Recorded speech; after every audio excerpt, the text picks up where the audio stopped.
Newt Gingrich follows the same rainbow pattern as his predecessors. For President Obama, 2012 is looking like a referendum, not a choice. And by one economic measure, Americans are looking happier and more positive. I'm Frank Newport, Gallup Editor-in-Chief. I'm Susan Page, Washington Bureau Chief for USA Today. And this is Election Matters.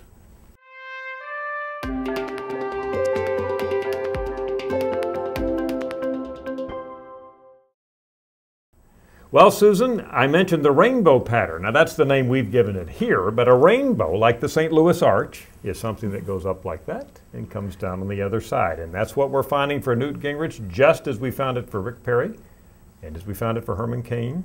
His support surged, and now, certainly, to this point at any rate, it's collapsing again, as did the aforementioned Perry and Cain. Now, Newt Gingrich reached a higher point on this arch, up to above 30%. None of the others did that. And he's not collapsed quite yet, but he's definitely lost his edge over Mitt Romney. They're now essentially tied in the national head-to-head. That's right. And we want to be careful because Perry and Cain fell way down, as we know, lower than Mitt Romney, who stands there just steady as a rock, doesn't move between 20 and 25% support. But Gingrich was up well into the 30s, had a 15-point lead at one point over Romney, and now, as you mentioned, they're essentially statistically tied, and we'll see where it goes from this. Iowa, same thing? Well, in Iowa also, we've had a series of candidates who had a lead in Iowa polls, including Newt Gingrich. He's now lost that. He's lost it to Ron Paul, who looks like he may actually be the winner in the Iowa caucuses. But, you know, still 2 weeks to go. 2 weeks is a long time in politics and a long time in Iowa politics. We've seen these things shift just in the final days before. But we've certainly seen a series of front runners, both nationally and in Iowa. It's just amazing that they follow the same pattern. You're going to Iowa. I am. You're following it. They're running lots and lots. Primarily Romney and Paul, running lots of negative ads against Newt Gingrich.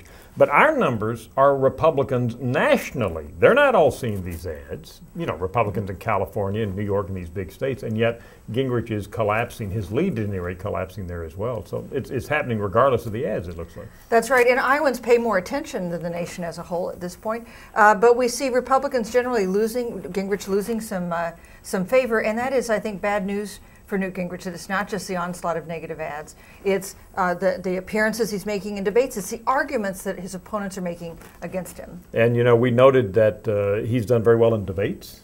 Lots of commentators say that was Gingrich's great strength, of course, the series of 13 national debates. There are no more.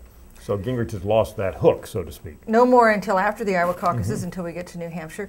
And of course, at the last two debates in Iowa, he was the center of fire from everybody. That's a tough place for a candidate to be. And meanwhile, finish this all off, Mitt Romney just percolating right along.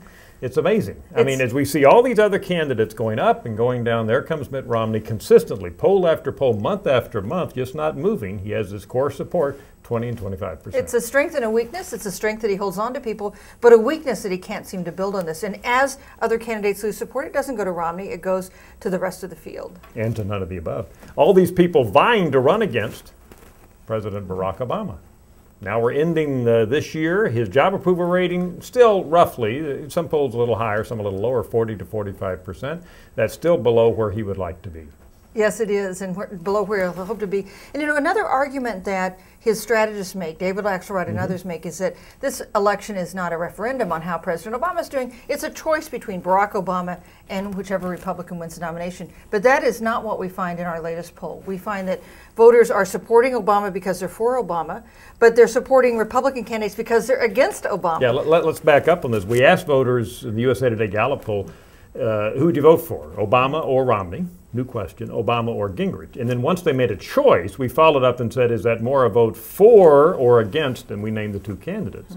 And what you just said was, if they're voting for Obama, it's because they like Obama, it's for Obama. But if they're voting for either Romney or Gingrich, they are against Obama more than they're for the Republican candidate. And it's interesting, for both of them, it was 50% for Obama, 48% for either of the Republican candidates, which tells you that the opposition is not the important thing. It's attitudes toward the president that's defining this election. Yeah, very key point, because in other questioning, Gingrich has a significantly more negative image nationally than does Mitt Romney. That's a holdover from his days as Speaker and all that. So one might suppose that Romney would do better against Obama than Gingrich, but in these polling at any rate. They're virtually the same. So your point's very well taken.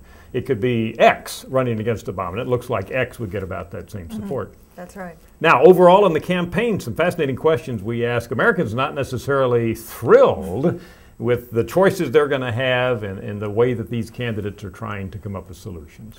You know, we found that most Americans say that the campaign, as they're watching it, doesn't show the system working the way it should. The election process is not working the way it should. And we asked people, is there a candidate running for president, Republican or Democratic, who would make a good president? And there was not a majority of Americans who thought there was. 48% thought there was a candidate who would make a good president. 46% said there wasn't. And that's everybody. That's everybody. Not just Republicans. These are Democrats. Yes. And by the way, the question wording said in it, think about both the Democratic and Republican candidates running. So we try to orient people to think about the big race. And yet thinking about Obama, thinking about the Republicans, half, as you just said, say, no, there's nobody out there running that I would really. By the way, could lead to a third party candidate? Well, you certainly see the landscape that would support a third party. But for this to happen, you need somebody actually running as a third party candidate. And they probably need to have some deep pockets to make that work. Remember, Obama's approval rating below 48%, below 50%. When we put him head to head, he's virtually tied. But at this point, all of our research shows that doesn't mean much at all, right? Right. Now, fun fact we talked about, most interesting fact of the week, Christmas presents, something that we ask about every year several different times. And we have the number for you, Susan. The average American says that he or she will be spending $756 on Christmas or holiday presents this year. How about that? And that is, by the way, somewhat up.